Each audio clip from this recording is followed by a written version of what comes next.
And welcome back to the Clear Jets podcast. We're Ben Blessington and Michael Nania. Well, Michael, took a few weeks off. We're back here ready to preview a very pivotal offseason for the New York Jets. Obviously, a lot of rumors circling around who they might bring in at quarterback. They made some coaching staff changes a few weeks ago. And all in all, just a massive offseason for this team. Obviously, a lot of growth last year before the season went wayward. And an opportunity here for this team to really take a jump. You know, whether they go out and get a top shelf quarterback like Aaron Rodgers or maybe more of a mid-level option like Jimmy G or Derek Carr, this is still a roster that's littered with some young talent. Obviously, the offensive and defensive rookie of the years and Garrett Wilson and Sauce Gardner, but also a roster that has plenty of holes and not a lot of cap space. So we're here to break all that down. Michael, first I'll start with you. How you doing, man?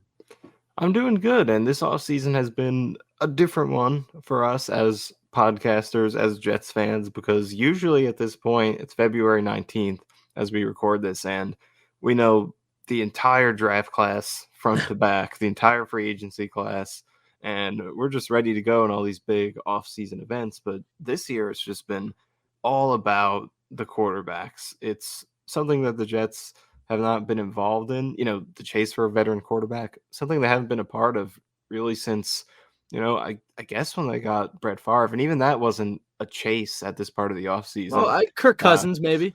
Yeah, I get that also I would put in there, but it's definitely unique. It's been a unique offseason in terms of just the preparation and getting into it and kind of setting the tone, because it feels like we don't really know how this offseason will go or should go until they make this quarterback move, because depending on who you get changes everything about how you want to build this team. If it's Rodgers, it's a much different approach versus if you get Derek Carr, or if you miss on both and you get Jimmy G, that's also a different approach. So right. This is the first domino to fall, and it feels like until this kind of until we find out how this goes, then we don't really know how the rest is going to play out. So it's all kind of speculative, and it makes this a very different offseason. But like you said, this is a pivotal offseason. And look, every single year we come on here and we say it's the most important offseason for the Jets in a long time. So I guess the most important offseason is the current one, just for all of eternity. But I think pivotal is the best word here, because obviously the past few have been crucial in terms of setting the foundation for this, the current iteration of this team with this regime, this current era that they're in. But pivotal is the key word here, because this is what's going to dictate if this era is going to be successful. Because if you can't nail this quarterback decision, can't nail this offseason, and you're going to miss the playoffs for a third straight year, then it feels like there might be big changes coming and this whole era is just over and it's time to start over again. But if you do nail it, then it has the potential to be the start of something very positive, very successful for a very long time. So this is an offseason that is going to dictate which way this very high potential roster goes. Yeah, I mean, and that brings us to Joe Douglas, who, I know his record as a GM is not great, in terms of the wins and losses. And I think, us and many of Jets fans have bought into the long-term patient approach that Douglas has had since coming in here right before the 2019 season. And, through his first three off seasons, I think last one, he clearly did a lot of good for this organization and nailing that 2022 draft class. And you could say all you want about the amount of picks they had or where their picks were, but I don't know if you were to redraft 2022 today, I don't know if Sauce Gardner and Garrett Wilson are making it out of the top three. So you got to give credit where credit's due in terms of last offseason, but certainly in terms of his first two off seasons and just counting 2020 and 2021, some misses. Some bad misses there in terms of draft picks like Zach Wilson, and maybe, unless Mekhi Becton's able to come back and reassert himself as the dominant left tackle he was his rookie year when healthy. That's a miss. He's had some other misses in draft classes and free agency.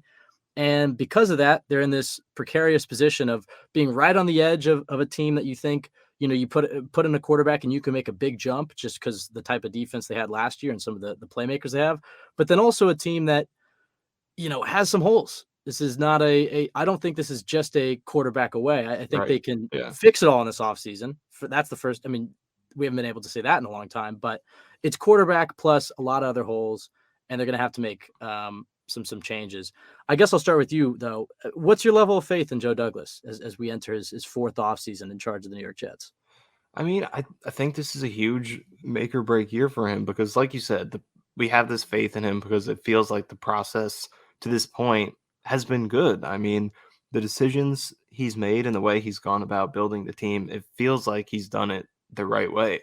Like he came in, he was patient with a roster that, like let's face it, they weren't ready to win going Hey, into he tore it down. 2020. He tore it down, and I know in 2020 we kind of didn't like how inactive they were in that free agency and building around Darnold. But I think Douglas knew what he was inheriting, and he always had that long term vision. So he started patient. He accumulated draft picks, accumulated youth.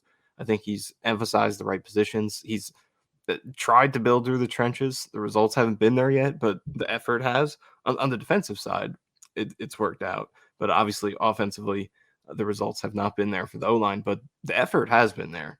2 first round picks, one of those he traded up for, multiple or at least 3 high price free agents. So he's been trying. The results just haven't been there. So overall, you like the philosophies and the decisions and the overall process that he's shown. It's just obviously the results, which is the thing that matters the most, have not been there. And where it gets interesting is comparing his process to those results, how much of that is on him because a lot of it is just injuries and it's always an excuse, a lot of teams can use, but Becton had it's not something you could plan for him.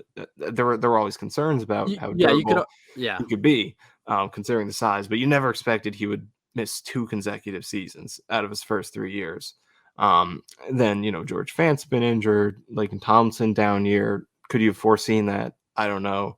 Then the first 2 drafts obviously were not great for the most part. But yeah, it's kind of hard to say right now because you like the overall process, but it just has not translated to results. So I think this is, I do think this is a make or break year for him because at some point it's got to translate into tangible results on the field. The good process is leading to victories because to this point, most GMs in the league with the record he has wouldn't last this long. But I think no, he's an exception because of, I mean, this last draft class definitely does wonders for him because it was fantastic. But even outside of that, it's just like we said, the process. It feels like he's emphasizing the right things, building the team the right way. But you just got to see it at some point. So if it doesn't happen this year, then I think it might be time to move on. But that's far ahead at this point. I think right now the focus is trying to find ways to translate the process into being able to be more successful, and that all starts with the quarterback. I think yeah, everyone can agree on that. So we'll see how this quarterback process plays out, what Douglas and the Jets want to do, and if they can find the right guy to lift up the talent on the rest of this roster to the point where you don't get what you got last year, where good defensive games were being lost consistently, where weapons were open, not getting the ball, because that's an important thing. But I think a lot of the talent on the roster is made to look worse than it really is because the production's not there and the quarterback is the reason that production's not there, specifically for the weapons.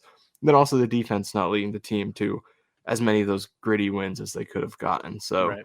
all starts with the quarterback. I think that's going to be the thing that can help Douglas translate his process into more victories.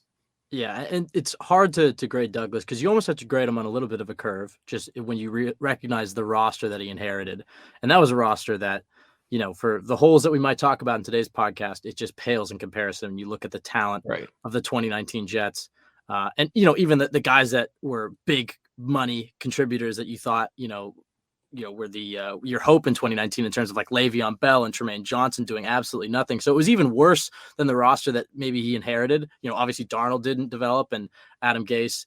I'm not sure the level of confidence Joe Douglas had in Gase when he took the job, but a horrible season in 2020.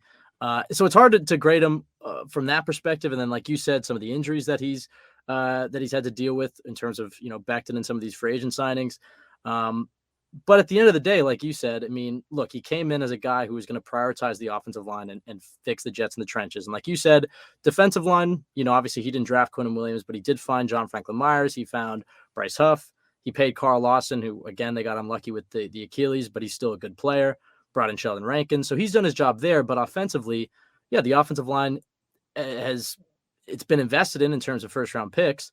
But like you said, the results aren't really there. And then quarterback, the results, I mean, he drafted a bust in Zach Wilson to this point in his career, we should say. But it's hard to speak positively about Joe Douglas when you look at his first 2 seasons. But like you said, that draft class last year really does buy him some time.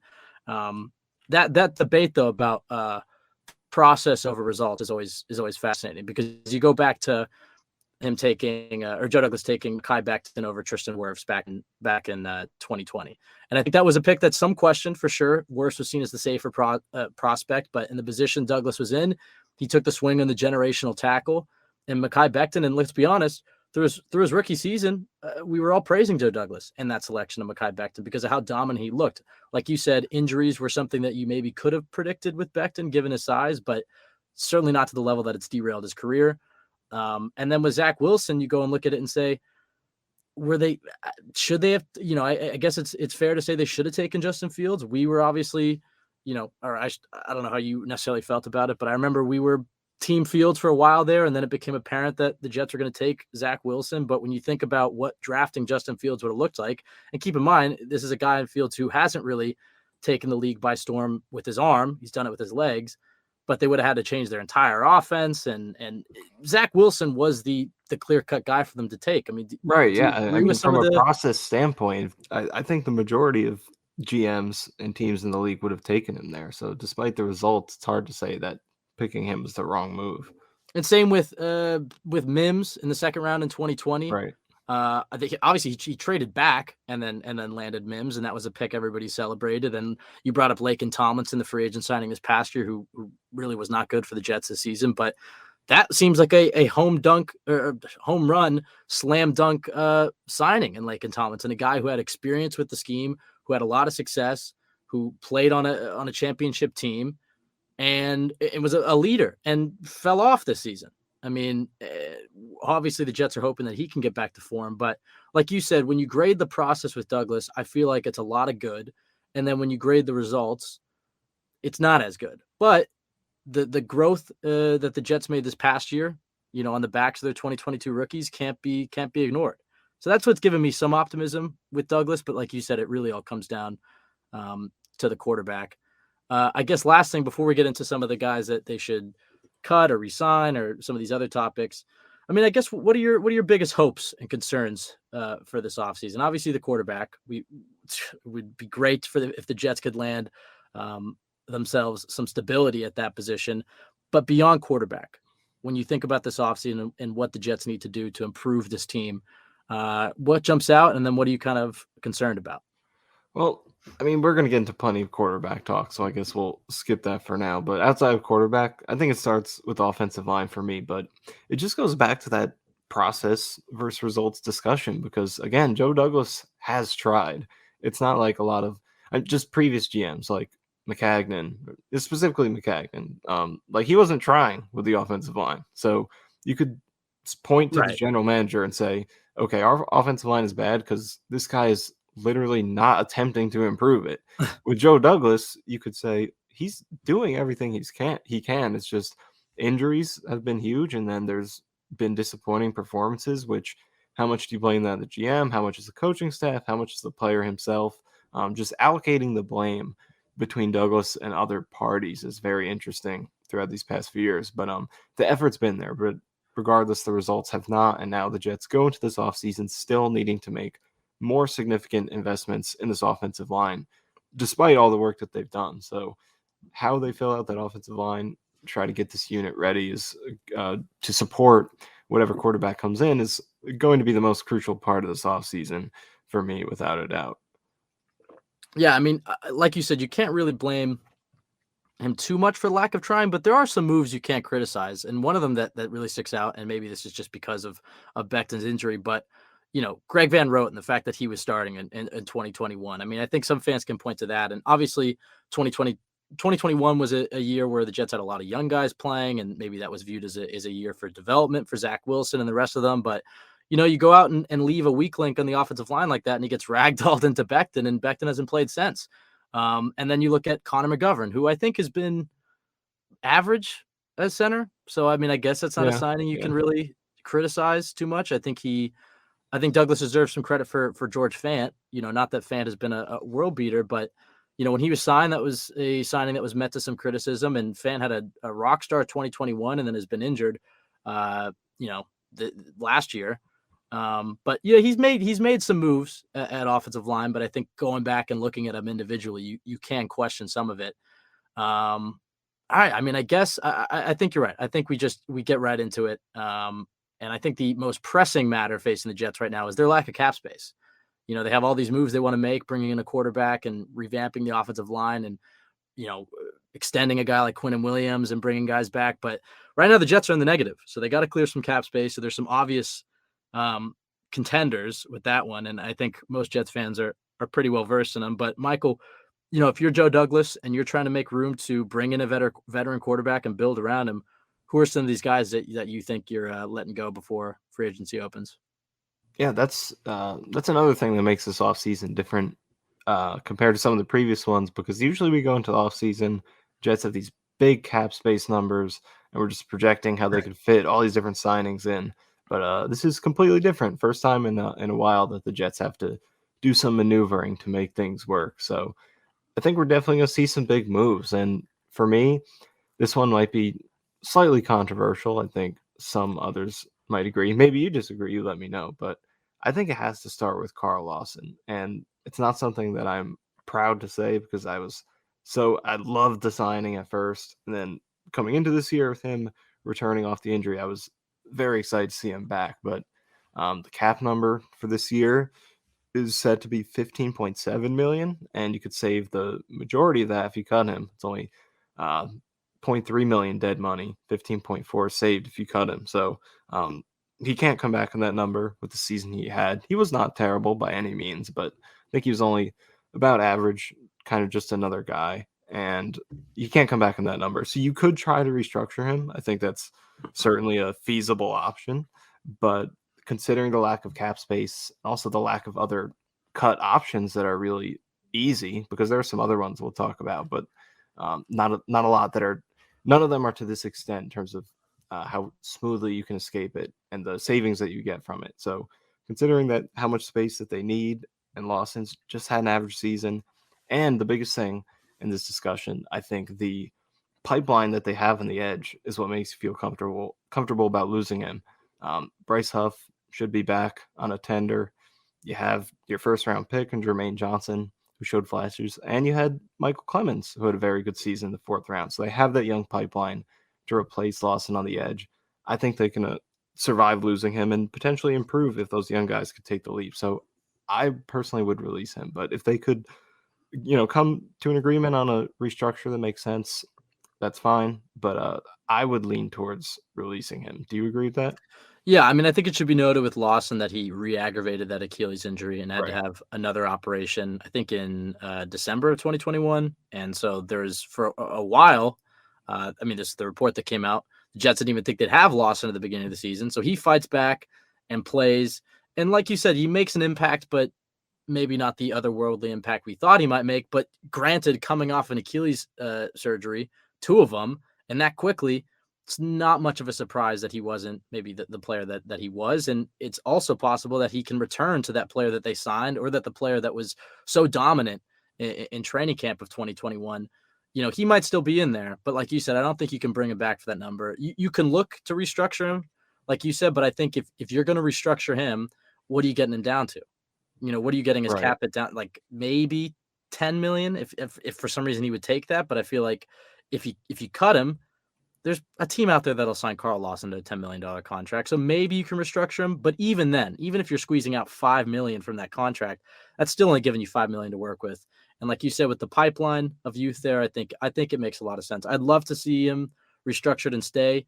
But if that happens, this next guy, who might be a bit of a surprise, and I think a lot of Jets fans aren't even thinking about it. But if you're going to keep Lawson, you restructure him. And even if with him restructured, I still think you have to cut a guy like CJ Mosley, who you could cut post June 1st and free up a large amount of cap space. You couldn't do it pre June 1st without the savings being up there. I want to double check. I think it was like 17 or 19 million if you release CJ Mosley as a post June 1st cut. What do you think about Mosley? Do you think, obviously his reputation in the locker room, his reputation around the league, his impact in terms of developing some of the young guys the Jets have, is identifying plays and getting the front set. He certainly has an impact on this team that is beyond what you can even see on film. But at the end of the day, he's an aging linebacker who struggles in pass coverage and who has a crazy high cap hit, and you can free a lot of space with getting rid of him. Do you think the Jets will seriously consider cutting CJ Mosley or maybe trying to restructure him again? They already did that last offseason, but maybe they could try to kick some more money into the void years. But then you're getting into murky waters, in terms of these young guys that you're drafting are going to Right. want Yeah, contracts in exactly. 2-3 years. So you don't want to keep kicking the can down the road with him. How do you feel about Mosley? Do you think it's $17 million if you cut him post June 1st? Do you think that's the path the Jets will/should take with Mosley, or do you think they keep him, bite the bullet, and keep his leadership and free up space elsewhere? Yeah, Mosley's a tough one because you look at it on paper and you see his 21.5 million cap hit for the season, and that is outrageous. I know was an all pro, but for me personally, I don't think he really played like an all pro. I think he was solid, above average, but probably not all pro level. And even if he was all pro level, 21.5 million for a linebacker in 2023 just doesn't happen anymore. So Especially this one is that's a not good in pass coverage. right, exactly. And it's an outrageous contract no matter how you slice it. So you want that number to change, but then you bring up what you just mentioned. Like, do you want to keep kicking this can down the road? You've already done it once, and you've got so many players to resign coming up. Then there's the question of how it looks to players out in the locker room. Just we keep restructuring this guy who's our captain, all pro, all these things. So it's just going to be tough to get out of it as bad as it looks. I know the cap savings could be there, but then how are you replacing him? Because there's uh, not a ton of great options out there, and he's like you said, has that impact in the locker room and all that. So and even if you do cut him, I believe all those void years accelerate, and you're owing all that money. You're still saving plenty, compared to the what he would be getting right now, but all that future money is going to accelerate. And even if you do the post June 1st cut, it's going to be next year where you're still owing him 10 million dead money. So however you slice it, it's tough. I don't think they can get out of this. I don't think they can get out of this one. I think Mosley's going to be stuck this year on this number, but we'll see what happens. It's not the worst thing in the world because of all the things that we've mentioned, the intangible stuff and the Right. leadership that he provides and the mental side of the game. And also, the Jets had success on the defensive side of the football. How much of that do you want to change up? A lot of what we're selling Aaron Rodgers on is, look at this defense last year. You come in here and get this offense up to par, and this is a Super Bowl roster. And it's not that their entire defense hinges on CJ Mosley, but he was certainly a big part of it. And so the minute you start tinkering with it, you risk maybe losing some of the magic that the Jets had last year. One of the guys on the defensive side, though, that I think they can move on from is Jordan Whitehead, who was a free agent signing I think we were all excited about, and he had some flashes, but overall, the Jets can free just a little over $7 million by cutting him. And like we've said, they need to find money somewhere to bring in a quarterback and revamp this O-line. And I think Whitehead's one of the first places they're going to look. Do you agree with cutting Jordan Whitehead? Do you think bringing him back on that nearly $10 million cap hit is what the Jets will ultimately do for continuity's sake? Nah, I agree. Personally, for me, I think releasing Whitehead is the clear way to go. And some fans agree with me, and they aren't on board with Whitehead. Some disagree and think he's better than I'm kind of giving him credit for. But I think he really struggled this year. In coverage, there were quite a few mistakes. His tackling, he missed a lot of tackles. And even as a run defender, I mean, he made some big hits, but I don't think people notice the cost that those hits came at. There were a lot of swings and misses that went along with those hits. He overran a lot of plays, took some bad angles. So I think those two safeties are really the only thing that separated the Jets from being whatever you consider them, sixth, fifth, fourth best defense, and potentially being the best in the league. I think it was both Joyner and Whitehead. So 10.2 cap number, 7.25 saved if you release him. I think that's a no-brainer to me. And then you look at these two safety spots, and that's your primary area you're looking to improve. Yeah, and then one more, and then I'll read out a list of them, but one more to dissect here. Braxton Berrios, who I know your favorite player on the roster. Favorite player, yeah. Yeah, you've been on him since day one. But if the Jets cut him, $5 million saved. They'll have to eat a little over $3 million in dead money. But probably worth it given the down year that Berrios had last year. I mean, I still think he has value. I still think, I'm sure he'll get cut and claimed by New England and go off against the Jets for the next decade. But the Jets need cap space. He's fringe wide receiver number 4, maybe wide receiver number 5. He wasn't that great on special teams this year, and you could free up $5 million and replace him. I think that's probably the route the Jets take. Do you agree with me there? Or do you think there's any hope that Berrios sticks? I mean, he is a versatile offensive weapon. I mean, we have seen the flashes with Berrios. It's just $8 million cap hit. You can cut $5 million from that. It kind of seems like they might try to shake free from it. Yeah, I totally agree. It's the cap number $8.2 million. That's just not happening after the season he had. To restructure him. Yeah, and the restructure is on the table. That's what's interesting because they are. He is due $3.2 million at the very least. Even if they cut him, they're still owing him that. So maybe they look at it like, okay, we're going to be paying this guy a decent amount anyway. Maybe we can get his number down and keep him. But at the same time, I think with the way he struggled last year, you take those $5 million in savings and you run with it, and you just accept the sunk cost of the $3.2 million dead money. That's what I would do personally. But there is some, the Jets have liked in the past few years, but maybe a lot of that is Mike LaFleur. He's not here anymore. There's a new offensive staff. Maybe that changes things. So I think they are going to end up releasing him just because, like we said, there's not a ton of options here for them to find this money that they need. So I think they're going to take it where they can get it. But we'll see what happens. Maybe they do find a way to keep him around. Yeah, and some of the other guys just running through some of the other guys that could cut to free up some space. A pair of 2020 rookies, Bryce Hall and Ashton Davis. I mean, both of them would free up around $3 million each. I think Hall is interesting because, I guess he was kind of in the doghouse last year. Didn't really play that much. He got mossed week 1, and then we barely saw him. I think he's one of those guys that the Jets can maybe trade for a late day 3 pick. I mean, look, if Joe Douglas got a 6th-round pick for Jordan Willis, I think, the Bryce Hall market might be there. I mean, he's a young corner with starting experience. I think he's somebody that the Jets could actually trade and not just cut. Ashton Davis is tricky because he's a 3rd-round draft pick, so it's hard to say he didn't really live up to his draft profile. He certainly hasn't developed like but he has been a valuable special teamer. In addition to Justin Hardy, who's another guy they cut in for $2 million. That's another guy to consider. Braden Mann, I think he's probably out of here. That would clear about $1 million. And then Dwayne Brown is the other one to keep an eye out on. I wonder if he'll retire. If not, they could cut him post June 1st and free up just under $10 million with cutting Dwayne Brown. So, let's say they cut all those guys minus Mosley and we'll say Ashton Davis, and the Jets would have over $50 million in cap space. That $50 million is a fake $50 million because they got to pay rookies. They got to pay a quarterback. They got to pay Quinn Williams. Got to pay Quinn Williams. I mean, they got a lot of work to do, but they could free up, despite being in the red right now. You cut Lawson, you cut Davis, Whitehead, Berrios, Hall, Hardy, Dwayne Brown retires, and you cut Braden Mann, and you're sitting in an okay spot cap-wise. I mentioned trading Bryce Hall. I did not mention trading Corey Davis.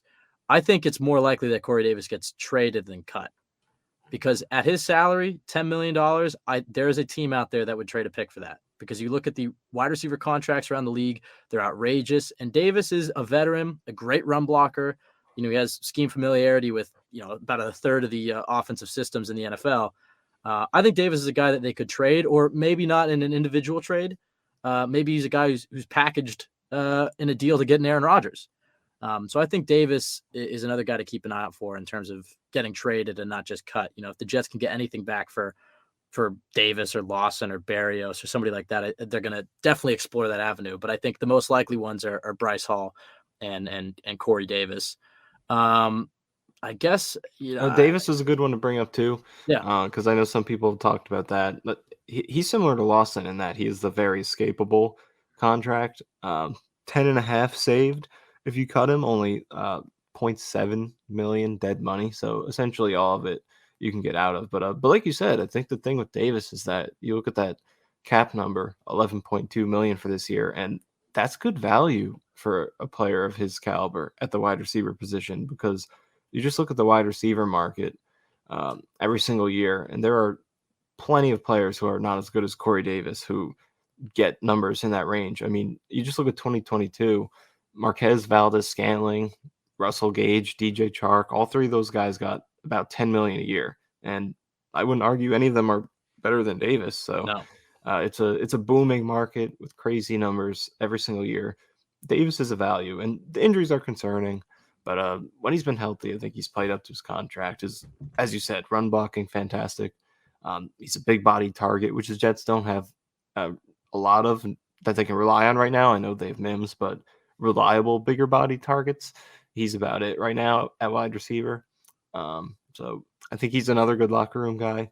I think he's Yeah. going to stick around, but it's with those numbers and the escapability of it, it's something to keep an eye on. Maybe they'll Yeah. trade him. Sorry, Or I brushed right over Davis. I realized we didn't really break him down. So you're saying you think he sticks around? I do think so, but It's as you fair. mentioned, the trade definitely more likely he gets traded than released. I agree Yeah, because he is a value. I think he's a plus value, but exactly. I think he Yeah. will stick around. I think, and something that might speak in support of that is the Jets hiring of Keith Carter and Todd Downing to this offensive coaching staff, both coming from Tennessee. Davis obviously coming from Tennessee himself. I think not only with those hires, and we'll get to it in a second because we do want to talk about it just before getting to some of these mailbag questions. Is I think those hires really speak volumes into the offensive identity the Jets want, and they want to be able to run the football. And yes, you need a great offensive line and good run blocking tight ends and a good running back, but you need blocking from your receivers to really have those big plays, especially in an outside zone system. And Davis can provide that. He's a hell of a run blocker, and as a receiver, I think he provides value as well. It's really the health and the durability that's been his biggest issues. If Davis was a more durable player, it's a no-brainer to keep him. Given the amount of games that he's had to miss and the unlikeliness that he's going to make it a full 17 games, if you're going to go in and bring a quarterback like Aaron Rodgers, I think some of the hope is that you can maybe subtract a little bit from the receiver position because a great elite quarterback can make up for some of the weapons fault. I mean, obviously, you're not trying to give Aaron Rodgers nothing here, but I think if you're bringing in a guy like Aaron Rodgers, I think getting rid of Davis is a little bit more palatable because you're hoping that, okay, if you bring in Rodgers, maybe a guy like Mims is able to develop more. Maybe Rodgers is able to use the tight ends more than Zach Wilson was able to. But replicating Davis's run blocking at receiver is going to be difficult. And really, the only guy on the roster that they have right now that is even close is Denzel Mims. So, yeah, it's one of those things where they can cut him, but they'll create a hole. And it really just, depends on what the quarterback plan is I would say.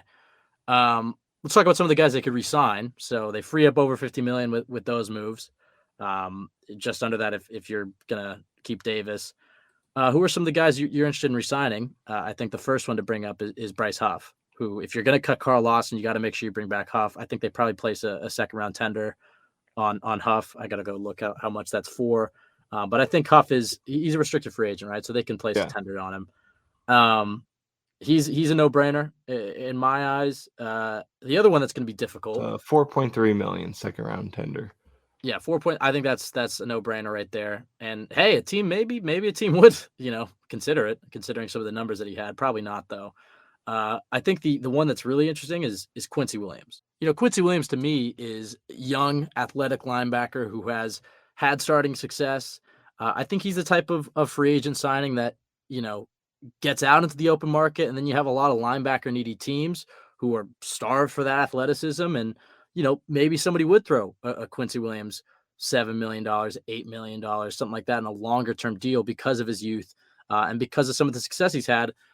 He's been hit or miss as a player, but he's certainly developed under Robert Saleh, and the misses have become more infrequent, and the hits are there. I mean, he certainly has a highlight reel as a linebacker, so it wouldn't surprise me if Quincy Williams has a bit of a market. But I don't think the Jets are really in a position to pay Quincy that much. They're not really able to bet on his on his further development. except for the fact that his brother wants an extension, and I would imagine that Quinnen Williams wants his brother to get paid as well. So you're kind of in this weird package deal scenario where it's like, okay, you want to pay Quinnen Williams, you want to make him happy this summer, but part of what's going to make him happy this summer is taking care of his older brother and Quincy Williams, and it puts the Jets in a precarious spot where if a team comes around in March and wants to pay Quincy more than what the Jets deem he's worth, does that create a rift between Quinnen Williams and the team? Do the Jets up their offer to Quincy? Would Quincy accept less to go back to the team that signed him after getting released in Jacksonville and helping develop him, and that's where his brother is? Maybe he takes a bit of a discount. That's just a situation to keep an eye out for, because I think the Jets want to bring him back. I think the Jets know it'll make Quinnen Williams happy if they bring him back, but you do all the math here about wanting to revamp the O-line and make some other moves, and it's hard to allocate even more money to the linebacker position, considering what you're already paying Mosley. So with that being said, how do you kind of analyze the Quincy Williams situation? I mean, what's your take on it? Is he worth a sizable contract? I mean, what would you deem his value? Well, I think I want to group Quan Alexander into this too, and just because he's another free agent, and look at the linebacker situation as a whole in terms of free agency, because for me, I would like to see both of them back. I'd like to keep the continuity going. I know this is a position that long term you could probably improve and get closer to the top of the league, maybe find a more established kind of star linebacker to lead it, and then some support next to that. But for me, I think this linebacker group in 2022 with these three guys was above average. It was top 12, top 10, something like that. And, long term, like I said, you can improve on that. But in the short term, you have all these other needs, as you just said, and all this money you need for it. I would settle for running it back with that group, but it just depends on what the market is Well, for these two guys. it might not be able to. Yeah, I mean, But that's here's the thing, and this is why I think it's possible. Like what we just said with wide receiver and how that's a booming market, linebacker is the complete opposite of that. You look at the linebacker numbers these past few years, and no one's making money in the linebacker market except the top guys who are perennial Pro Bowlers and stuff like that. I'm looking at the 2022 linebacker free agents right now, and you have Bobby Wagner. He got a big deal, $10 million a year, which even for him seems pretty low. Player of that caliber. Miles Jack, 2 years, $16 million with only 6.5 guaranteed. Everyone other than that was under $6 million in guarantees, under $5 million per year. Every other free agent linebacker. And then 2021 was the same thing. I know the Jets were looking at linebackers that year. The most AAV, or average annual value, for linebackers in 2021, Kyle Van Noy, $6 million. That's the whole league, all free agent linebackers. So you don't these think these guys haven't really been making money. And I do think that there is a chance that the Jets could get both of Quan and Quincy back on an affordable number. I agree with you. I think there's appeal there, and there is a chance that they could be priced out, that they could get something beyond what the Jets could afford, because Quincy's young. He's shown a lot of upside, a lot of progress this past season. I like the season he had. And then Quan is the guy who has Pro Bowl pedigree. He had a solid year. He's going to be looking for more playing time because he was just a sub guy this year, third linebacker. So there's a very real chance they can't get it done, and they do have to let one of those guys go and try to find a way to replace him, maybe with one of the in-house options with Sherwood and Nasruddin. But I would like to see both of them back, and I do think there is a chance it could be feasible considering the dwindling value of linebackers in free agency. that's true. I just think the Jets are going to be starved for every cent here, and Right. I agree. I think there's some interesting numbers you just laid out, and it's possible they can bring him back. I just don't see it happening. I think they're probably able to get something done with Quincy, and I think Quan probably walks and could walk right into a starting job elsewhere. But certainly that would be great if they could get both of them back. Taking a look at the trenches, we'll start offensively. Doesn't sound like McGovern's coming back. Could be wrong, but it doesn't seem like he is in the Jets' future plans. I think they'd be wise to try to look for an upgraded center, although not necessarily sure if that comes in the draft or free agency. Some of the other guys in the offensive line, I would like to see Nate Herbig brought back, but it's curious. Do they not feel he's obviously they're changing the scheme, but Herbig, not the most athletic guy, but I think he had some success before injuries took over. I like him as a depth option. And the Jets are in this weird spot where I mean, and this kind of brings us. It was going to be our next topic, but I guess we can kind of work it in here. I mean, how much can you rely on Mekhi Becton? Given his injury concerns over the last 2 seasons, it sounds like he's motivated. It sounds like he's ready to come back. From the reports that I read, it sounds like the Jets are going to try to play him at left tackle and not at right tackle like they did last year. Um, and the Jets are in a position where they might have to rely on him as a starter. That's not to say they shouldn't have a better contingency plan, but he might be back in the Jets starting five. And then, piggybacking off of that, what do the Jets do with AVT, who had success at 4 of the 5 offensive line positions, seemingly was a natural guard, but hell, he played great at tackle, and tackle's more valuable than guard. And given the question marks surrounding Becton, maybe it's smart to try to play AVT at tackle. Who knows? But with all that being said, I think bringing in a guy like Herbig, either as depth or a guy who can start on the interior, could be a smart move. What do you think about the Jets' whole O-line situation with their current guys and some of the guys they might have to bring back or let loose? Well, I agree on Herbig. I think he's a good backup option. Maybe a team sees him as a potential starter or one of the lower end teams. I'm not saying he's a high end starting talent, but I would like to see him back as a backup. George Fant is really interesting in all of this because I think he had an awesome 2021 season. The pass pro numbers were great. He was healthy that year. This year, obviously, was not healthy throughout the entire season. Even when he was playing, production went down. So now he's going into free agency with his value at a low point, and that could benefit the Jets because maybe they can get him back, and he could be a good insurance plan for Becton, compete with him, or whatever rookie they might draft, or if they sign someone else. So he could just be a really good value body to throw into the mix, who they could get at a contract that is very intriguing for the ceiling that he's shown, because his value will be down due to the previous season. So I would welcome Fant back into the mix just for that, competition role against Becton or whoever they bring in. Right. So both those guys, Herbig and Fant, I would look at bringing them back. McGovern is interesting because, as you said earlier, I would classify him as probably league average. But the thing for me is, I think that's probably leaning to his run game skill set more so than the pass blocking. I think his pass blocking is really spotty throughout his career here with the Jets, especially with communication, just picking up blitzes and stunts and passing guys off, all those things. So, with a new quarterback coming in who you want to support, I think maybe you lean towards that pass pro skill set more than the run game. But maybe I'm wrong about that, and they do value the run game. They want to establish that. Yeah. So he's interesting. It comes down to the value and also like how do they see the other free agent centers? Because there are a few out there, but I wouldn't say any of them are, definitely above McGovern's level.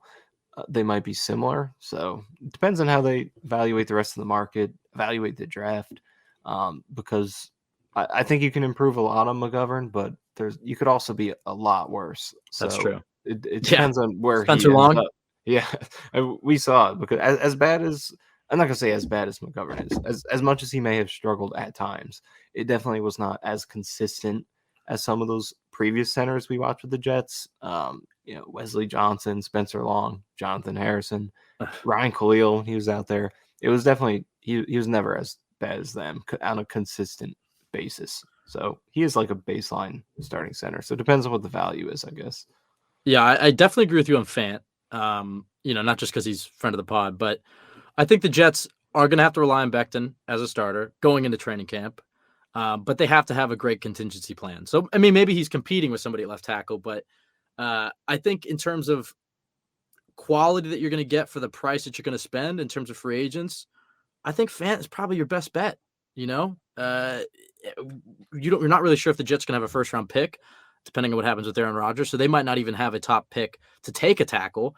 And so that's why I'm kind of like, go bring back a guy like George Fant, let him compete with Mekhi Becton.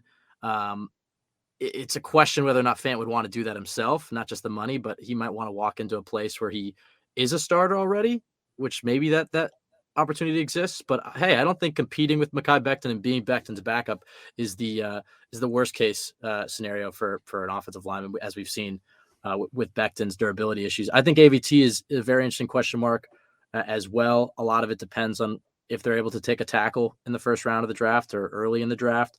But I would pencil AVT in as a right tackle if it were me. I would try to pencil him in as a right tackle. I think that gives the Jets some flexibility. And then if they're in a position in the draft to take a top tackle, you could kick him back inside. But I like the idea of AVT at right tackle. Do you agree with me there? Or do you think that his best looks are probably at guard? Yeah, it's so interesting because I think you want to give him that chance to say, here's your position and work at that. But it also gives the team so much value to where you could go into the offseason and just add the best offensive lineman you can get and just let him, let the chips fall where they may and let him slide into that extra spot. But you also want to give him the ability to get comfortable. So I don't know because there's positives and negatives to both sides. I think at guard, he uh, as you're saying, tackle is viewed as more valuable in the league, but I think he has a higher ceiling at guard because I just think his run blocking is so elite at that position with his athleticism against those less athletic defensive tackles. It's more dominant than it is on the edge where you're going up against DNs who are more athletic, can match him a little bit better. And then his pass blocking, I think, it looked really good at tackle those few games, but I think I would want to see more to be confident Right. in it because he didn't face the greatest competition those few games he was there, and it was a small sample anyway. So that's a question mark because of the length. I don't know. I kind of like him at guard more, but Yeah. I, I Well, do I do like the tackle. I'm not opposed to him being a starting tackle. and the other thing to consider is he's coming off of injury with that torn triceps. Not necessarily sure when he's able to, you know, have contact. I would imagine we're getting pretty close to the point where maybe he is able to lift heavy weights and get back in shape. But if you have a guy who's rehabbing, who you never know with these injuries, has to start training camp on IR, is it smart to have him try to play a new position? And yes, I know he played right tackle last year, but he hadn't played that since what was it, high school? Because he was a left guard and a left tackle at USC, and then a left guard, a right guard, and a left tackle here, and then he had to go to right tackle, and he performed admirably. I think he can still do it, but you never know how that arm is feeling. Maybe he's more comfortable inside. I have no problem with either of it. I think it might be easier to find a high level starter in the interior in free agency than at tackle. So that's why I'm like, all right, stick AVT out of tackle and go sign a high level interior guy. But either way, either path the Jets take. Look, if the Jets still keep their 13th overall pick, they're right in the part of the draft where they should be able to get a good starting level tackle. And, an offensive line of Becton, Lakin, whoever your center is, AVT, and a rookie is not too shabby. Obviously, all depending on Becton's health and whoever they bring in at center. But that is another interesting storyline to watch. In terms of the last re-signings, if there's any other ones you want to mention, but taking a look at the defensive tackle, I think that's the last big one, and that's Sheldon Rankins, who had a down year, I would say, in 2021, but a great year in 2022. Was a big part of this defensive line. He's a guy out of all these guys that we've listed, might price himself out of the Jets' price range. What do you think about that? I mean, based off the season that he had, can the Jets afford paying another defensive lineman big bucks when they're already paying John Franklin Myers? They're going to have to extend Quentin Williams.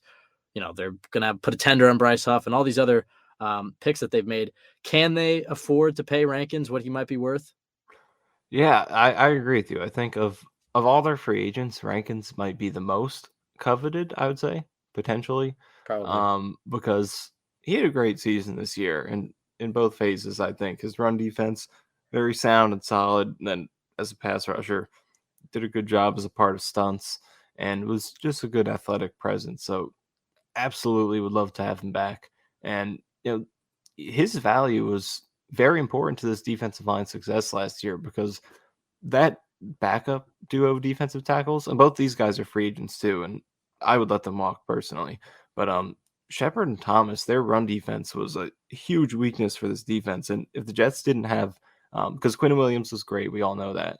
So if they didn't have a second guy next to him who could also stop the run, then it would be a real weakness, that interior D line, even despite having Quinn Williams. But because they did have Rankins, that first string defensive line stopped the run very, very well. And that was able to allow the Jets to mitigate the fact that when those guys were on the bench, they struggled a little bit because that first string defensive line was so good at stopping the run because Rankins and Quinnen could do it together. So It's fascinating because he was bad against the run in yeah, 2021. it was a huge rebound because I think I wanted him cut after that Yeah, first season because he did not look good against the run, but he came back strong this year. It's just more disciplined and just played a lot stronger at the point of attack and was a more reliable run defender yeah. at the interior position. So I would love to have him back, but we'll see what price tag he gets to because deep tackles have been getting paid. Like we talked about the market at different positions,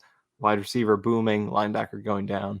Defensive tackles have been making money recently. I mean, look what Foley got with the Jaguars. Yeah. So there's a chance Rankins gets himself a nice bag, and the Jets would have to find a way to replace him. Yeah, I think he probably is outpriced. I mean, maybe the Jets go in for him, but just given all these holes and wanting to rehaul the offensive line, I think he's probably somebody you let walk, and then maybe you're drafting a replacement or signing a lower level guy. But yeah, his rebound from 2021 to 2022 maybe gives you hope for a guy like Laken Tomlinson in terms of an established veteran who has a very bad year, and then you know It's a good point. next year, same coaching staff able to return back to form. Hopefully the Jets get something like that with Laken Tomlinson, but regardless, um, Rankins probably isn't coming back unless the Jets get a good deal. All right. Well, with that said, biggest needs. We've outlined some of them here, but let's just run through it briefly. Obviously, quarterback. The Jets need need a veteran quarterback. Want some established quarterback play from that from that spot, and if they bring in a guy like Rodgers, I think you can honestly probably with all these guys, you're probably relying on Zach Wilson as the backup, wouldn't you say? I mean, or do you think they try to bring back Mike White and keep Zach Wilson as the QB3 just to develop? I mean, Yeah, I don't know. That's an interesting part of this. Mike yeah, White, I mean, do you think he'll get a nice little, fringe starter contract yeah. somewhere else? Well, It I might don't know be about too much for the Jets. I I'm don't know saying about like, yeah. 5, 6 million, like a Well, for team. quarterbacks, that's backup money, but Yeah, yeah, I like I'm think saying like a team where he wouldn't be the starter, but it's a team where he has a good chance of starting yeah, at some point, like where yeah. they really need the I see him. backup, I I see him going guess. to L.A. Well, maybe not with the cap. Well, yeah, I was saying I see him going to L.A. with That makes Matt sense. LaFleur Yeah, to be it's a their good backup. spot. But yeah, I think Wilson's probably your backup, and if you bring in a guy like Rodgers, I mean, And the thing to consider is like Wilson isn't cheap for a backup quarterback no, at all. So if you're adding another decent price backup, yeah, then it's way too much cap on yeah. quarterback. But they probably even if Wilson's QB2, you're probably trying to bring somebody in as well. As a QB3. Not saying you're going to pay somebody, but maybe you take a day 3 quarterback or whatnot. But the Jets are probably going to want a third quarterback option, so that's something to consider. But at running back, I mean, I think the Jets are pretty set here. Obviously, Michael Carter had a down year, but you get Breece Hall back. I liked what Zonovan Knight did towards the end of the year.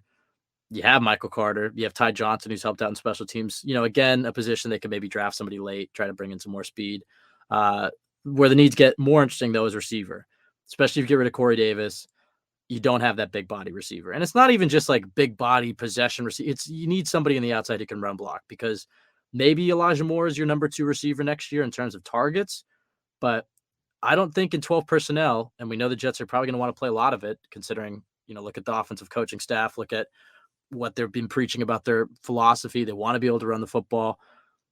I don't think you're running the football with Elijah Moore and Garrett Wilson out wide that often. I mean, you can do it, but I think more probably, unless his run blocking drastically improves, you probably want somebody else out there instead of Moore on the outside at that Z spot, um, you know, creating blocks. So that is the first need. And then I would say you probably need to add somebody else if you're going to cut Barrios. So they got to bring in 2 receivers next year. Any thoughts on the hole at receiver that Corey Davis might create? Do you think the Jets can run an offense with Garrett Wilson as your X receiver and Elijah Moore as your Z, or do you think that if Elijah Moore isn't your X, he's got to be the slot guy, which means you got to bring somebody else in? I think Elijah Moore's got to be the slot guy. It's kind of what we learned this season. And again, this is another thing, just like with Rankins getting cut, or me wanting him cut prior to the season. I'm more than willing to admit I was wrong because I was advocating for him to be an outside receiver this year. They tried it, didn't lead to good results, and they moved into the slot, and it got a little bit better. The results were slightly improved, And a lot of that was quarterback play. I think it could have been much better, both outside and inside with better quarterback play. But regardless, I think the slot is a better fit, and the run blocking is a big part of that. It's something that people don't pay much attention to at receiver because it's hard to quantify. There's no numbers on it, but it's very, very important. I mean, when they're on the field for a run play, when wide receivers are, they're involved in a pretty high percentage of those plays, determining how successful they are. And Corey Davis was, I think, an elite level blocking receiver last year. He was very, very efficient at winning his blocks. So there's a lot of value to that. And Elijah Moore is just not going to be a blocker. It's not going to happen because of his size. And he also doesn't have the greatest motor on the field. So he's always going to be a liability as a blocker. And that's not a guy who I want outside consistently. And in this scheme where they're going to be running outside a lot and And ask those wide receivers to make key blocks. yeah, and it's not even just running the football. Hackett's going to want to throw some of those bubble screens Right. and those, end around plays. Yeah, exactly. Anything that's going to the outside, you want receivers who can block. Yeah, need it. And it kind of speaks to your point earlier about maybe Davis staying. Maybe they're able to overlook some of his injury and durability concerns because of what he brings as a blocker. And he's a veteran receiver with relatively safe hands. I mean, he has a knack for some drops, but yeah, you're not running a bubble screen with Elijah Moore as the blocker. I mean, you need somebody out in front of him who can pave the way. Yeah, because I mean, if he and Wilson are your starting outside receivers, then you get whoever you get for the slot. Like that's very limited size and blocking unless ability for a wide zone running team. unless you're trusting Mims, who Yeah, if they go in on a guy like Rodgers, for some reason I do kind of feel like a guy like Mims might have a career renaissance because certainly he has talent, hasn't really been able to put it together. Maybe the change in offensive coordinators helps a guy like him out. But Rodgers has always loved those big bodied vertical receivers. So maybe, and Mims has proven his worth as a run blocker. So, but we're in year 3 of the Denzel Mims experiment, year 4. yeah, Year, going into year yeah, 4. geez, we're year I'm 4. I'm off I'm off the train. I gotta be honest. I have tried to believe, but every single opportunity he gets, it seems like he finds a way to botch it. Probably. So Although that is the thing with great veteran quarterbacks is they are able to make the receivers look better than they actually are, and also they're able to develop young receivers too because of how good they are. I think that's the thing with Rodgers is, maybe him reviving Denzel Mims' career is too optimistic, but I think Rodgers is going to make damn good use of those tight ends. yeah, And so maybe the big body receiver isn't as big of a need if the Jets are really getting their tight ends involved, but you really want to have somebody else out there opposite Garrett Wilson so you can play more inside. When you look at the offensive line, we kind of really just already touched it, but yeah, you got to bring in a tackler too, probably replacing McGovern at center, and then just depending on what you're doing with AVT, maybe you bring in another guard, maybe you just bring back Herbig. Who knows what they do there? But I would say, I mean, out of all the offensive line spots, the only guy we know is going to be there is Laken Tomlinson at left guard. I would imagine that they're going to try to pencil in Becton as the left tackle with a good backup plan, which might be AVT. Maybe AVT is the backup for Becton. Who knows? But Becton, AVT, and Laken Tomlinson are the only 3. And some would even argue that Becton should not be penciled in as a start at all. It's just like, but in terms of capital that the Jets have and the holes that they have here and the talent that Becton's shown, I mean, it's like, I think you do kind of have to pencil him as a left tackle. Hope he stays healthy and hope you have a damn good contingent plan. But that's 2 new starters in the offensive line. And Joe Douglas has to hit these two signings or draft picks or whatever they are, but he can't whiff on these. And then, yeah, defensively, just running through it. And if you have anything else you want to say, just stop me. But need a defensive tackle to replace Sheldon Rankins if you get rid of him. I think outside of that, your defensive line rotation is probably good, even if you lose Lawson, because you'd imagine a bigger role for Huff and Clemens and Jermaine Johnson. Maybe you try to beef up especially if you don't bring back Rankins. Like you mentioned, both Shepard and Thomas are free agents, so maybe you try to beef up the depth there at defensive tackle. At linebacker, obviously depends what exactly happens. Assuming that Mosley's here and they bring Quincy back, they could maybe overlook adding here, depending on their comfort level with James. Here's a quick question for you on the linebacker subject. If they could only bring back one of Quan and Quincy, who would you prefer? Quincy. Yeah. You could argue think that I agree. Quan is safer, but he's older. Not that he's, super old or anything, but And he I stayed mean, healthy this year, which is something he usually doesn't yeah, do. he So stayed healthy. And Quincy, I think keeps Quinnen happy. I like Quincy's develop or potential, especially in the system. He's younger, and he makes some big plays. I mean, man, you can point out some of the errors Quincy Williams has made filling run gaps or bad plays in coverage or whatever. But for the most part, he's been, I would say, this year more good than bad. And some of those highlight hits, man, that really takes the wind out of an offense. That stuff does stick with teams, and he definitely laid the boom for the Jets this year. So I mean, him and Quan both did, but I would bring back Quincy, and then maybe you draft another linebacker, or you might trust Jamie Sherwood at this point in year 3 of his career. And then last but not least is they need 2 safeties. Especially if they're going to cut Whitehead. Joyner's a free agent; they're letting him walk. And this is the question I want to pose to you. So laying all those holes out on the table, and you could maybe throw Punter in there as well. And Zerline's a free agent too, right? We didn't mention him, but I believe they so, got yeah. yeah, he is. So assume they re-sign Zerline. But all those holes we just outlined, the Jets will be able to, through re-signings and free agent signings, fill most of them. But because of the missing on the quarterback and having to pay a veteran quarterback and having some bad contracts like C.J. Mosley and Laken Tomlinson, and you can maybe even throw C.J. Uzama in there. This is a team that's strapped for cash, and they're not going to be able to pay every single position. I think there are some needs here that are going to have to go to youth. And it's up to the Jets to decide which positions they feel comfortable not investing as many resources into. And I think they're going to take all the resources and look at quarterback and offensive line, and after that, I mean, wide receiver, defensive tackle. But point being, I think it's possible you have a guy like Tony Adams starting at safety. Is that a mistake for the Jets if they go into a year where they might have Super Bowl aspirations to be entrusting young players like a Tony Adams or Jamie Sherwood or a Tanzel Smart or some of these other younger players who've maybe had smaller roles into bigger rotational or hell even starting roles next year, just by virtue of the fact that the Jets can't invest big money into all these different holes. Yeah, well, look, and I think you said it at the start of this podcast, but as much as we like to say the Jets are a quarterback away, I I don't know if they really are Well, they a could. quarterback away. Here's how I would put it. I would say they're a quarterback away from the playoffs. From a championship, they are a few more pieces You away. don't think you don't think they could win a championship next year? I think they can. I think It's it's just they have to fill some of these holes, and they can do it this offseason. It's just we have to see it done. Like we have to see these things in action that the offensive line can get fixed, improve this year. Safeties, it's plausible. I think they can compete for a championship this year, especially if they get Rodgers. I think gives you a better chance than Carr. Carr could do it as well. Not likely, but I think Rodgers slightly better. But yeah, I think that's the best way to put it. Definitely just a quarterback away from the playoffs, but championship, there are a few more things you have to address, and I think they are possible to be addressed this offseason and seen in action this season to make them contenders. But it, quarterback very simply puts them in playoffs, I think. But there are I some see what more you're saying. things I see what to you're get them saying, to and Super Bowl. I agree with it. I agree with what you're saying.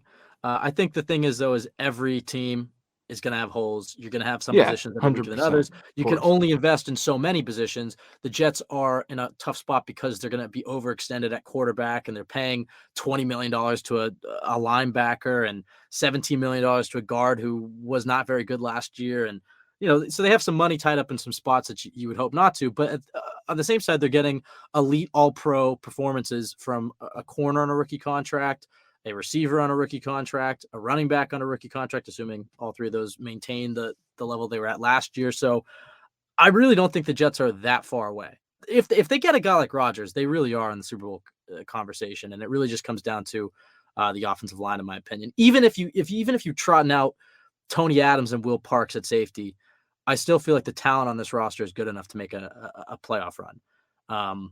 But I agree that it's not just plug and play quarterback away. They have to make some moves, and it all starts with the offensive line, though. We have some mailbag questions here. Well, I had some quickly other, before we get to the yeah. mailbag, just want to touch what you said real quick. I think that's a great point you made that every team does have holes. I think that's something we forget. Um, when picturing roster construction is this idea that the end goal is to fill every single hole in your roster because you're never going to get there. No team has ever done it. I mean, even just look at these Super Bowl teams. Neither of those teams were perfect. The Chiefs, every single year, their defense isn't great. The Eagles showed defensive cracks in the Super Bowl, and in the regular season, their defense, for all the good things they did, it was not one of the top 5 defenses in terms of most metrics. So every team has holes. You're never perfect. I don't think perfection is what you're striving for. It's just to be good at enough spots to where you're an elite team overall. And I Right. think the Jets still are a couple of strong positions away from being that. Even if they get the quarterback, I think they need that offensive line to be strong, to be a truly elite offense that can, look at these teams you got to play in the playoffs in the AFC. The Chiefs, the Bengals, the Bills, Jaguars might be in that mix. You got to be able to win shootouts with these teams. And I think the offensive line is what's going to determine whether the Jets are going to be a team that's Right. scoring enough points to make the playoffs, or the difference between that and being a team that can score enough points to win playoff games is I going to be agree. the O-line. So I agree. that's the biggest thing. And then I also think defensively, there's some risk of regression this year because the Jets were so healthy on defense this past season. That's something that gets overlooked because the offense had so many injuries, but the defense had tremendous injury luck. So they might not be as lucky next year. And I think you want to get your talent up as much as possible to mitigate those injuries that potentially come next season because the Jets stars just really didn't miss much time last year, or their starters as a whole. And next year, you got to expect that most likely someone is going to miss some time, and you got to be ready for that. So I would also like to see the defense, as much talent as you can get, just to be sure that you're ready for that and not just rest on your laurels and assume that you're going to automatically be the 4th ranked scoring defense again. So the main thing is offensive line, but defensive too. I think more can be done, specifically at safety, to make sure the Jets are prepared for whatever injuries might come their way. Yeah, I mean, I think they can cut Whitehead and afford to sign a strong safety in free agency. I just, are you going to be able to sign 2 starting safeties? Yeah. Are you going to be able to sign another defensive tackle to replace Rankins, or another linebacker to replace Quan, or on top of the offensive line revamp and a receiver to replace Corey Davis if you get rid of him? I mean, it's just there are going to be spots, and probably in the defensive side of the football, and probably at positions like linebacker, defensive tackle, and safety that you can go cheaper at or go younger at. And they're going to really have to hit on their late round picks at some of those spots, and maybe a guy like Jamie Sherwood taking the next step, or a guy like Tony Adams being good. That's what the Jets will need if they really want to be able to survive, you know, avoiding some of those spots. But we'll see. It's different. Yeah, it's different when you're in when you feel like you're in a developmental year like 2021 to say, okay, we'll start Tony Adams at free safety. But then if you have Aaron Rodgers and you have Super Bowl aspirations, it's hard to trot out a undrafted free agent who you saw for 2 games and he looked pretty good in his action, but you don't really know what you're getting there. It's hard to trust the non-sure things, but the Jets might be in that position if they want to revamp that O-line and bring in a veteran quarterback. So with that being said, Michael, we have some mailbag questions here. We're going to run through them relatively quickly because we've already been on for over an hour here, and then we'll get out of here. So yeah, from at Cuddy Shark 19, would you rather have 98 Vinny Testaverde or 2023 Rodgers? I mean, it's hard because we haven't seen 2023 Rodgers yet, but I would say Rodgers. I think I so. Yeah. I mean, don't think. no disrespect to that season from Vinny, which is probably one of the Jets' all-time best. And I wasn't around to watch it, to be fair. But I think most likely Rodgers will be better. I'm looking at his numbers now. I pulled them up. This is a pretty high bar for Rodgers. We had 29 touchdowns, 7 picks, and a 101.6 rating, which in 1998, that equates to what, like 120 now. So that Yeah. is a really high bar to clear. So maybe Rodgers has some tough competition here. I don't know. Considering those numbers, are you still on Rodgers? Yeah, I still am. I mean, I think the fear with Rodgers is like, is he on the decline? Because last year he wasn't as good. But then you have to look at, okay, well, he broke his thumb. What was that, week 5, Right. week 4? He had no chemistry with all these weapons that were new and not very good until he was able to kind of get it together with Christian Watson and whatnot. And then towards the end of the year, you saw the Rodgers of old for the most part. But I would go Rodgers here, but yeah, it's hard to you're comparing an AFC Championship season with a hypothetical season. Right, it's the You know, known commodity versus the, potential of what you might get. at Dean Thim says, "Is Connor McGovern worth re-signing?" I think there's a world where he's brought back, but I would explore upgrades, whether it's through the draft or free agency. I just think the Jets can get tougher at center. I know McGovern's a good run blocker, and so part of the thinking is, okay, if we replace him, you want to get somebody who's better at pass protecting. But I don't know if McGovern really has that dog you'd want in your center. In it just seems like there were too many times he was Right, getting yeah. either bullied or he didn't stand up for the quarterback, getting hit late, or he was miscommunication. It's just I don't know. I feel like the Jets can do better um, than McGovern, and I think he'll also get a okay contract too. So I don't know if he's worth re-signing. What do you think about McGovern? Would you bring him back? I mean, what's your number with him? I think I agree with you, and I'm usually a McGovern defender, um, against other people who think he's really bad, but I wouldn't argue that he's great or anything like that. And I think the point you made is what's most important. I think it's just time for a style change here. I think it's time to get more physical, more nasty. And the basis of his game is his athleticism. I think that's what makes him a good player or a starting caliber player. But just that physicality, blasting guys onto the ground and pass protection, not getting bull rushed into the quarterback, and just the communication and pass protection. I think all those things can be improved. I just think it is time for a change. That's not to say that, if all else fails and he's making, let's say, 8 million a year, maybe is a fair number for him, then sure, if that's what you're left with, because you can get a lot worse. But I would try to look for a different kind of center, someone who's more aggressive, nastier, and has good communication skills and pass protection. All right, from at Bulls 56 underscore Mike, given Rodgers is better than Carr, where's the line regarding the trade package where you just pivot to signing Carr? I was going to ask you, and then I saw this question, so I kicked it down to here. What do you think that Rodgers trade package looks like? We've heard varying reports. I think the first one that came out was they want 2 first-round picks. Then I saw another report that said they might not even get a first-round pick for Rodgers, considering all the cap stuff. I think something along, and you tell me if this sounds about right. I could be off here. I do think it'll be a first-round pick because I think there'll be a team that would want to offer their first round pick this year for Rodgers, whether that's the Raiders who pick 7th, the Colts who pick 5th. I mean, I'm not sure the Colts would go for Rodgers right now, but there's a team out there that'll give their first round pick. So I think the Jets probably give up 13. I think Corey Davis has some value, especially given they're probably going to lose Alan Lazard. So maybe a first year Corey Davis and a second next year. Do you think that's too little or just about right? Yeah, I think it'll be something in that neighborhood. I think maybe Maybe in I the middle. definitely think you're right about a first round pick, absolute minimum. I do think there will be either second or third along with that. The player that you've thrown in is where I think it gets interesting because I feel like it'll be first and a third, first and a second, something along those lines.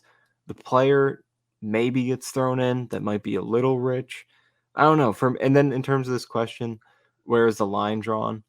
Um, I guess is first and second for you, where you'd probably draw the line. Like if it goes to 2 first, Well, then you're out, but you would do first and second. the hard thing is you're trading for this guy, but then you're opening up the Super Bowl window, so you don't really want to give away picks this Right. year while you try to build around him, especially considering the holes you have on your roster and the cap restraint you have. I think a team might first try to start to say, okay, we'll give you our first round pick next year and our second round pick this year. And Corey, I mean, maybe something like that happens where the first round pick would presumably be a lot lower or higher, depending on how you see it, with Aaron Rodgers. But yeah, I mean, I think it's probably in the neighborhood of a first, a second, and a player, something like that. Yeah, I But guess I would say that's the what I'd second say. next I, year. I would say just if it multiple first round picks, I will not do. Anything other than that, we'll think about it, Yeah, but I would not do 2 first round picks. And this yeah. whole Carr Rodgers discussion, I feel like I waffle on it every single day, just switching sides. Do I want to take the shot at the Super Bowl with Rodgers? Do I want the longevity, the youth, the durability, the safety of Carr? It's every day I go back and forth, but I still think my main point is just get either of them because and there's another question about this I think that we'll get to, But the drop off from those two versus everyone else is too Yeah. much for me. So I just need one of them. But between Carr and Rodgers, which is preferable, I change a lot, but I think I find myself on the Carr side more Really? often. Just I don't know. I feel Do we like disagree for the first time in CYJ history?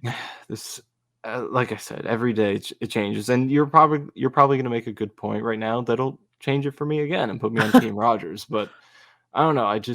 It's a lot for a short window for Rodgers, and there is risk Well, here's based on the way he played last year or produced. I would say more so than played.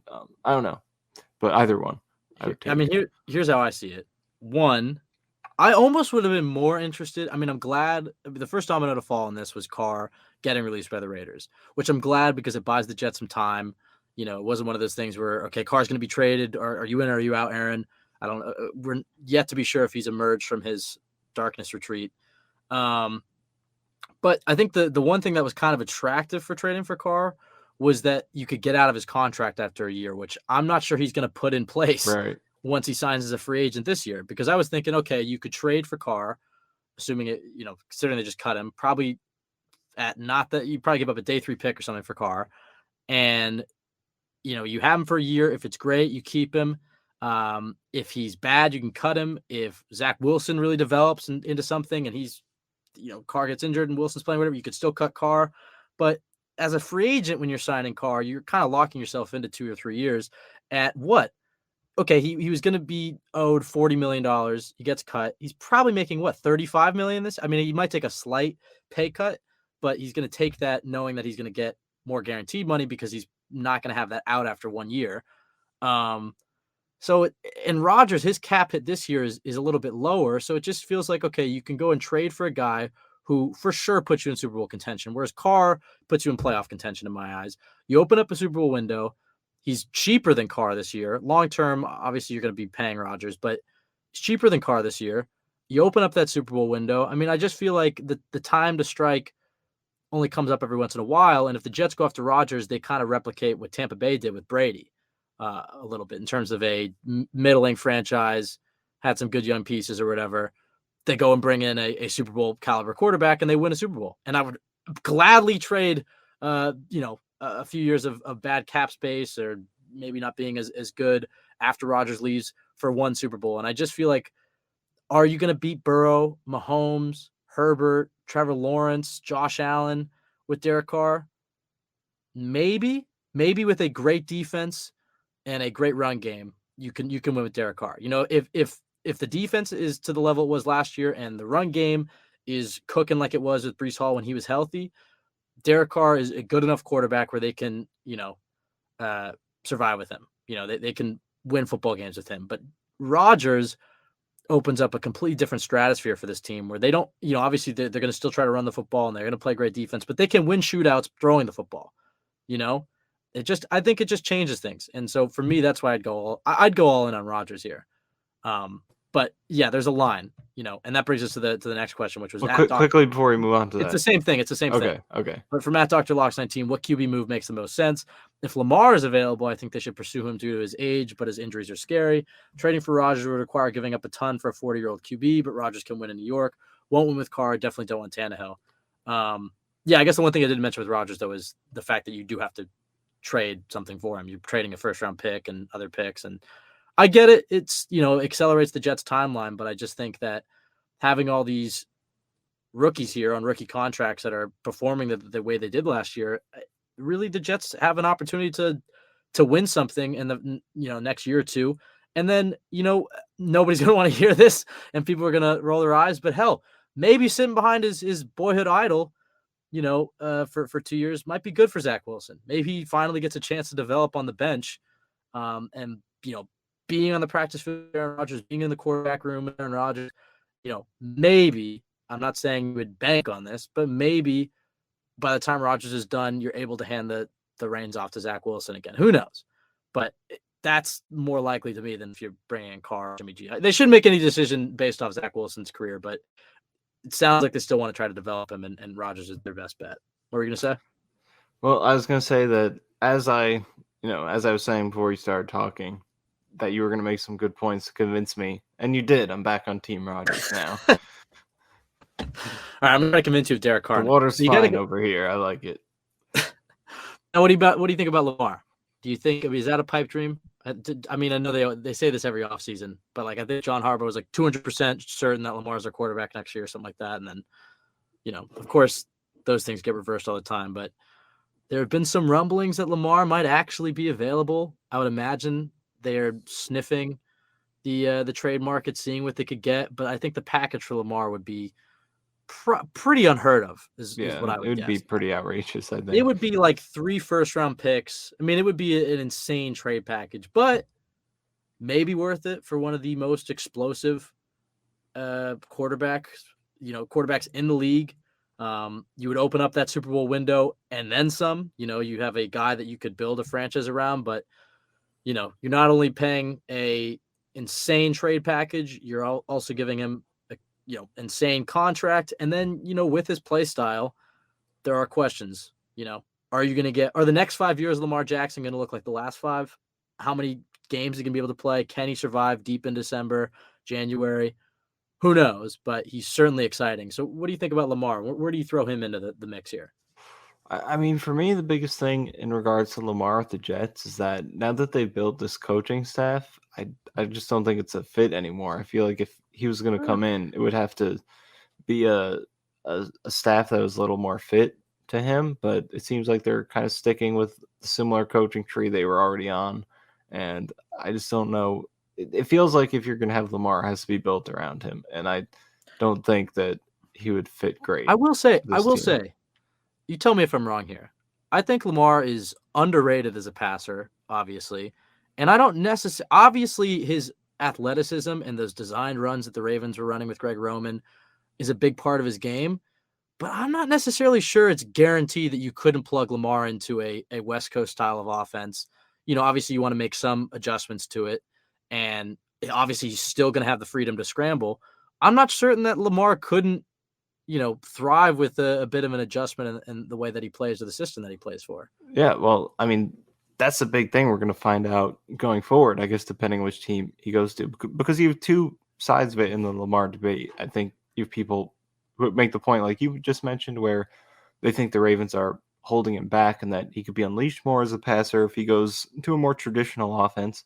And then I think you have some people who watch him throw and are critical of his mechanics, his accuracy outside the numbers, things like that. And they think the Ravens maximize him by playing the way that they did. And I know the Ravens never really invested in wide receiver there, but there are some people who contend that the reason they do that is not because they weren't supporting him. It's because those positions are devalued in that offense the way that they play to support him. So the receivers wouldn't be getting the ball much anyway. So that's why they don't allocate assets to it. So you have those two sides of the debate with Lamar Jackson. And I don't know, I kind of fall in the middle because I hear what both sides are saying, and it's kind of hard to say how it would pan out if he got that chance to really be a more traditional quarterback where his legs are more of a complement to the passing more so than being the basis of the offense like it has been in Baltimore. But the trade package would just be so enormous to get him, and I almost feel like that's still preferable to getting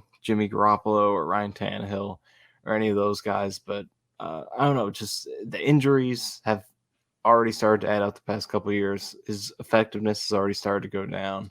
It's there's a lot of risk. It's exciting, but there's so much risk involved with it. And I think the Jets are I think it'll be a moot point anyway, because I think they're gonna get either Carr or Rodgers within the next couple of weeks before the Jackson thing even starts heating up. So I don't think it's a realistic possibility. I think it's probably not happening. But given Joe Douglas's connections to the Ravens, given the type of player that Lamar Jackson is, and given the need, if the Ravens are serious, I think Joe Douglas would be sniffing around there. And we'll get more at the scouting combine. I think that's where you'll kind of really hear, if you get the report there from Rappaport or whoever, that the Ravens are open for business when it comes to Lamar Jackson. Then I think the Jets really do have to weigh the potential long-term benefit of going with somebody like younger, like Lamar Jackson, plus the long-term risk of his injury play style versus going all in on a guy like Rodgers. I'm not necessarily sure what they would do if they feel like if Lamar's actually available, but considering the price it would probably take to get him, plus what you'd have to pay him, I don't see it happening if I had to guess. From Matt Cuddy Shark 19, if Carr ordered a veggie entree for dinner, did Joe D silently cross him off the list? Sorry, I botched that one, but yeah, I would say so. I would say you see that photo at I forget what restaurant it was, but I think it was Hackett, Downing, Sala, and Carr. Yeah, I did see that. Interesting. But I would say yes to this question. I think we need some protein in our diet. I think we got to be ready to roll. Yeah, we need somebody who can survive December. I know damn well that Derek Carr did not order a veggie entree. Guy, natural born leader. At NY Sports Guru 2, if Carr said he's willing to sign with Jets for $3 million, $120 million, sorry, 3 years, $120 million. It's been a long day.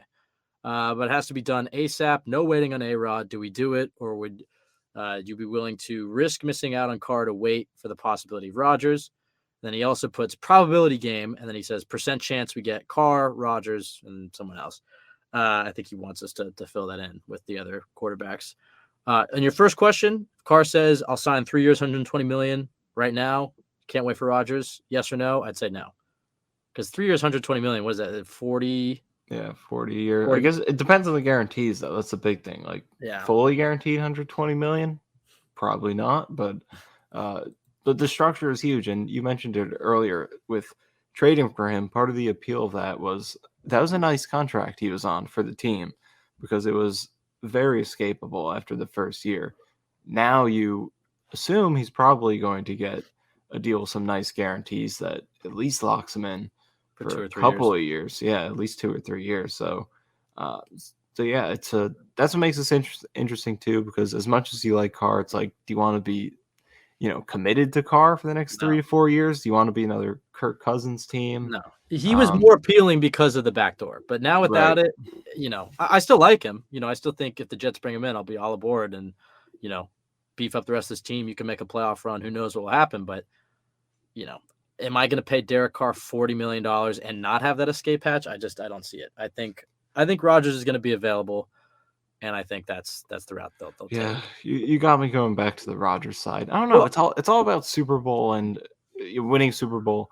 And it may be a shorter window, and it may be more money in the long run, but it's he's Aaron Rodgers. And you look at him play this past season. I know the numbers were down, but you just watch his film, and despite the thumb injury, despite the loss of talent and all the young guys he's playing with, he looked like Aaron Rodgers still for the most part.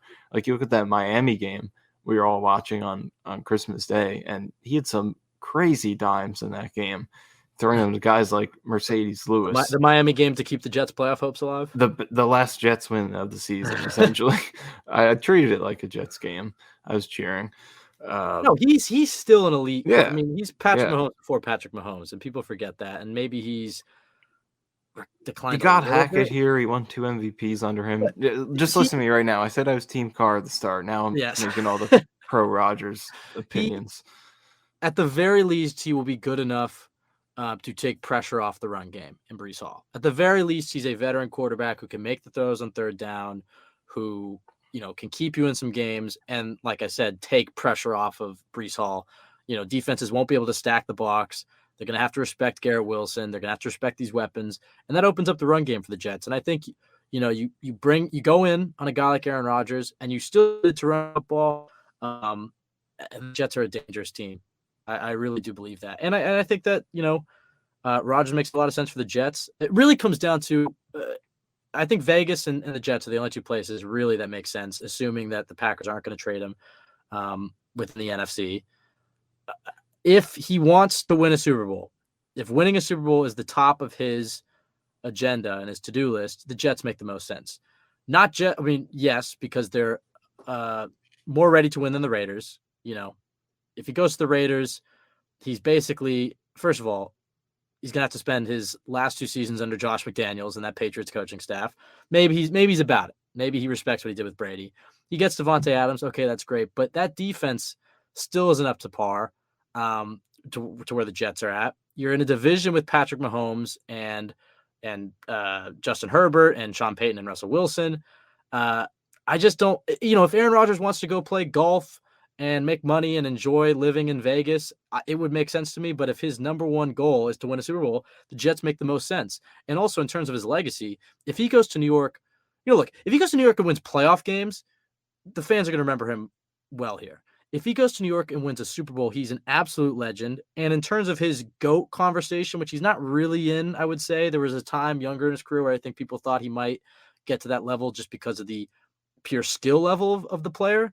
But it's hard to stack up his resume of only having one Super Bowl with Brady, or the resume that Mahomes is building, or Montana and all these other guys. But you take his resume and you add in a Super Bowl victory in New York for the Jets, I think you can catapult him to the top of that list, right there among the Mannings and the Bradys and all those guys. He'd also get a chance to do what Favre couldn't, which is win in New York.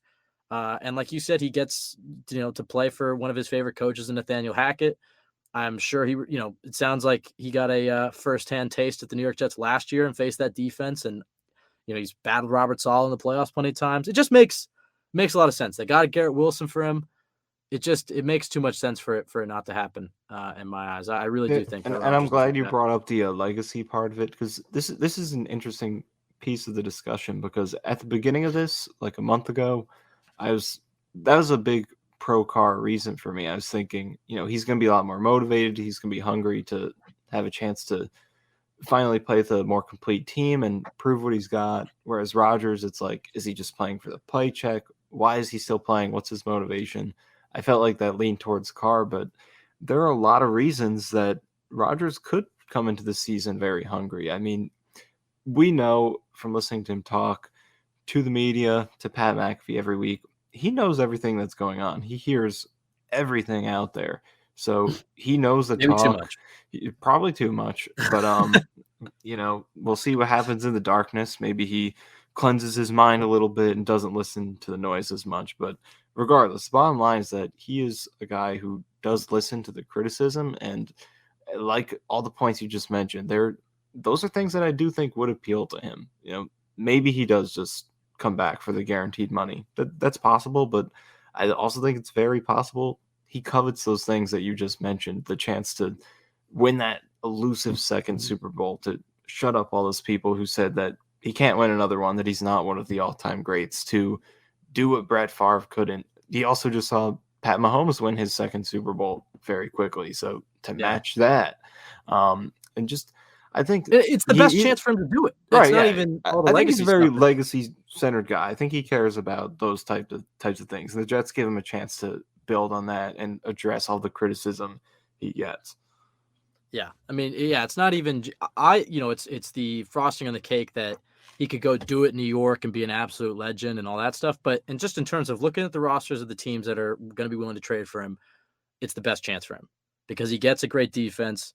And he gets those young, a lot of it comes down to the offensive line, but he gets the great defense and he gets playmakers and Breece Hall and Garrett Wilson, Elijah Moore. And I know he was on McAfee a few weeks ago naming all the Jets playmakers and weapons. And then from a long-term perspective from the Jets, I think you can, I know fans don't want to hear this, but you can at least try to develop Zach Wilson the right way. Isn't the thing about Wilson though, because if Rodgers is here for 2 years, then the next year after that is his 5th year. So the Jets would decline that, obviously.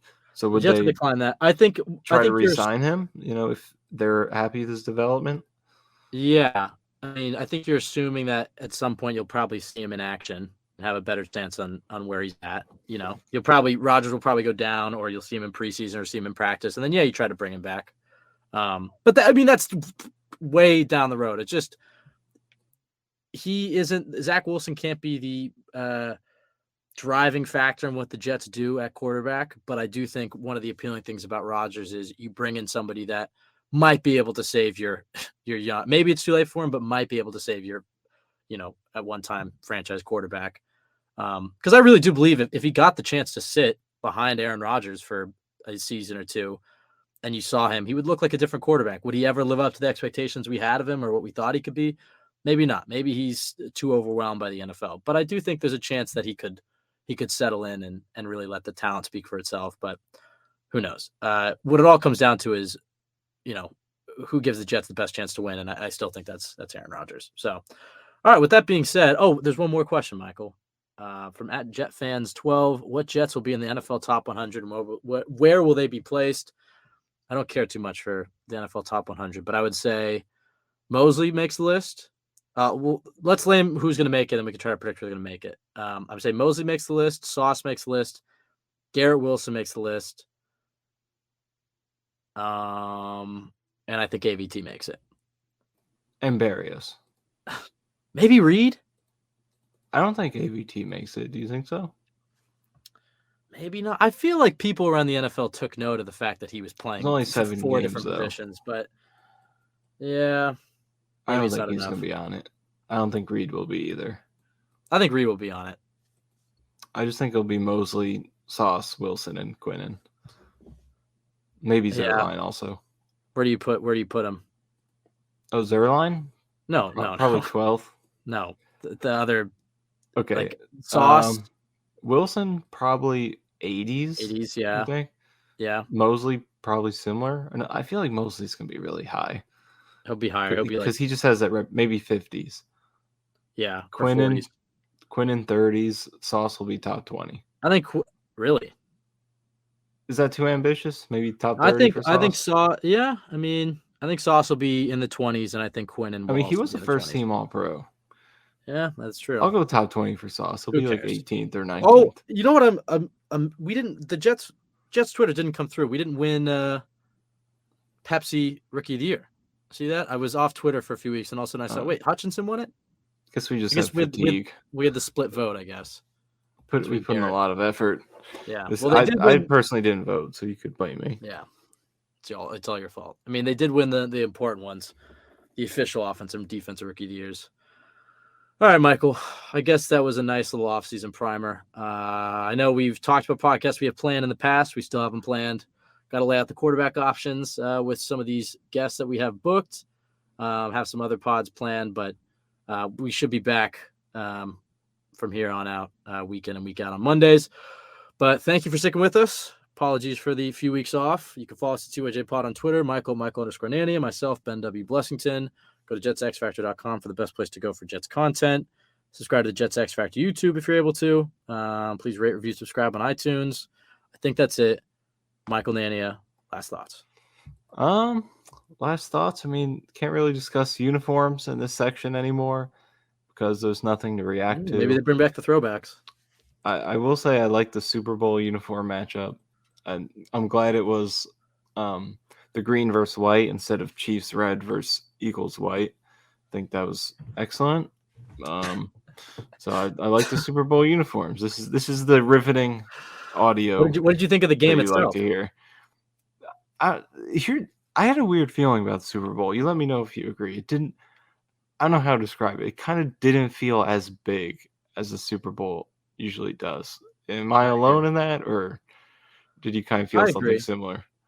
Maybe it's just because both these teams won recently, so the stakes didn't feel as big. Yeah, because like last year felt big because you felt like the Bengals Cinderella story. Could they pull it off? Right, and like if the Bills get to a Super Bowl, I feel like it's going to feel big because it's like, oh, the Bills are finally here. If the Bengals got back this year, it would be a huge thing. I kind of felt that this way. One, it was a cool game. Just didn't feel like it got to the fourth quarter and the game was tied, and it was like, this is the 2-1 seeds tied in a Super Bowl, but just kind of feels like another playoff game. Yeah, I mean, I feel like some of the non-Patriot Super Bowls, the first few ones, honestly, I think because they had the Pats Rams in the year after that.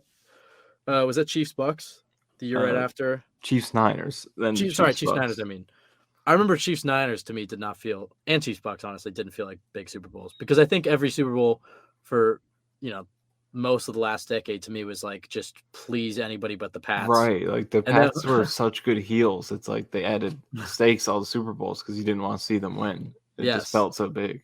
Yeah, now you kind of miss that they're not there, but I'm sure Mahomes will win.